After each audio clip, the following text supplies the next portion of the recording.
जर फाटा माझ्यामध्ये राहील तर तो फाट्याला साफसूफ करेल, साफसूफ करेल.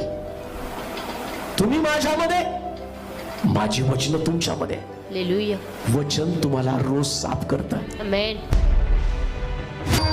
तारणासाठी येशू हे नाव, तारणासाठी येशू हे नाव, भक्तीसाठी एकच नाम हो.